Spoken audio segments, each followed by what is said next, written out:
Good morning. Pretty cold out there today, but hopefully we'll get our week of winter finished and then we'll be back to more normal. Anyway, so here we are in chapter 9, the Imago Dialogue, the process of connecting. So that's going to be the key, actually, skill that couples need to learn. They have to learn to talk to each other in a safe way. Anyway, that's a given. So the authors make a pretty strong case for what they perceive has been the dominant form of communication for centuries, the monologue.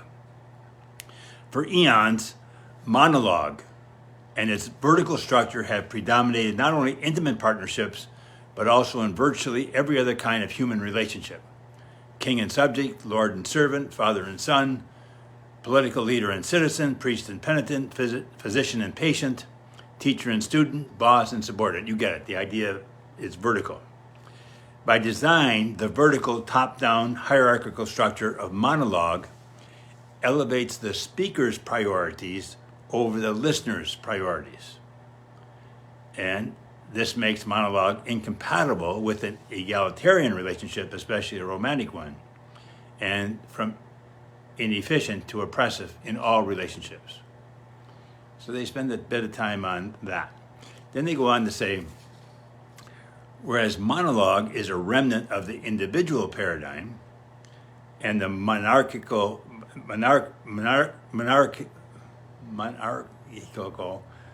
culture which spawned it, Imago Dialogue is a language of the relational paradigm, spoken in the space between and the vehicle for transforming personal relationships and all social institutions. For the creation of a relational civilization, the next stage of human social evolution. So you get the idea, from a more individualistic to a more relational. Typically, the monologue has been top-down, and relational is horizontal. The Imago Dialogue process, now called safe conversation, was actually initiated by Helen way back in their relationship when they were having a fairly heated discussion. She stopped and said, "Stop. One of us talk and the other listen, and take turns." And that process eventually led to the three-part Imago Dialogue, which is now the centerpiece of Imago relationship therapy. So the basics of the dialogue are mirroring, and that's what I'll look at today, accurately reflecting back what was heard without changing anything. I just want my client to hear their partner.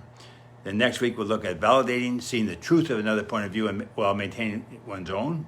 And then lastly, empathizing, feeling and imagining the emotions another person is experiencing in their world. And I know it's a structured process, but it ensures safety, and that's going to be the key. And they go on, or I go on. Because safety is so important in a relationship, couples have to learn to talk to each other in a safe way.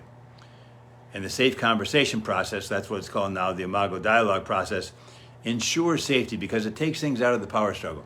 The power struggle tends to be, I'm right, you're wrong.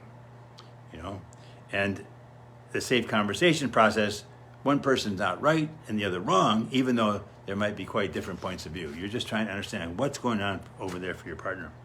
So like I said, this morning I'll look at the first step, the mirroring, which is simply to mirror back what your partner says. It's a flat mirror, no add, no subtract. Here's what I heard you say, did I get it? Flat mirroring requires not only that the partners practice the skill of paraphrasing, but also that both the sender, the speaker, and the receiver, listener, take on a special attitude, one characterized by intentionality and goodwill. So that's important. You can't have a dialogue and be pissed off at your partner and attack. It's not going to work. So you have to settle down and you're just talking. Flat mirroring is harder than it sounds. It requires mirroring back messages that might, to the receiver, seem unimportant, illogical, or otherwise at odds with the listener's perspective. It also requires accurately mirroring the sender's emotional tone and intensity, and we'll get to that. Now, the great gift the receiver can give the sender, besides mirroring back accurately, is to ask, is there more about that? All right? And it gives the sender a chance to nuance their thinking. But think about it. If two people are arguing, this person stops to take a breath, that person jumps in, and they stop to take a breath, that person jumps, and nobody's listening. So is there more? Great gift. And the great gift the sender can give the receiver is to use I statements. Rather than you do this and you do this, you never do that, yada, yada, yada. It's more helpful if the sender can get in touch with what's going on when that happens, rather than you're late, you're late, you're late. When you're late, what's going on for me is I feel not important, whatever, whatever. The sender also needs to use a soft voice. They can't attack. Go short and stick to one topic without bringing in other issues. Just stay with the one topic.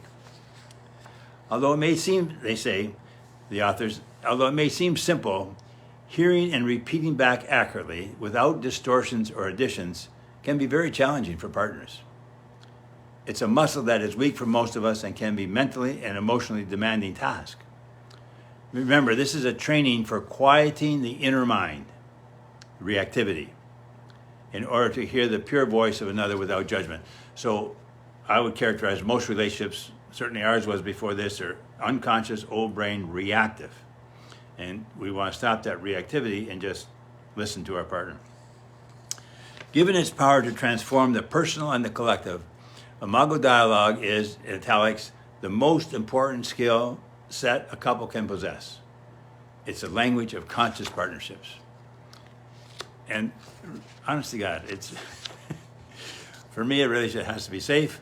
You can't keep putting negativity in the space between because it causes disconnect, but you have to learn to talk to each other in a safe way. And the Imago Dialogue gives you a safe way to do that.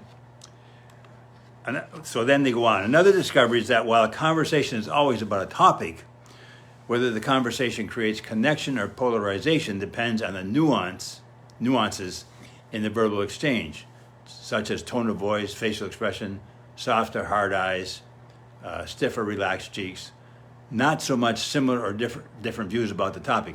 In other words, and the research has backed this up, how something is said is often way more important than what is said. At the basic level, Imago Dialogue is two people taking turns without judging, listening without criticizing, and connecting around and beyond differences. Now, here's another basic rule of thumb of mine, and I think it's really important.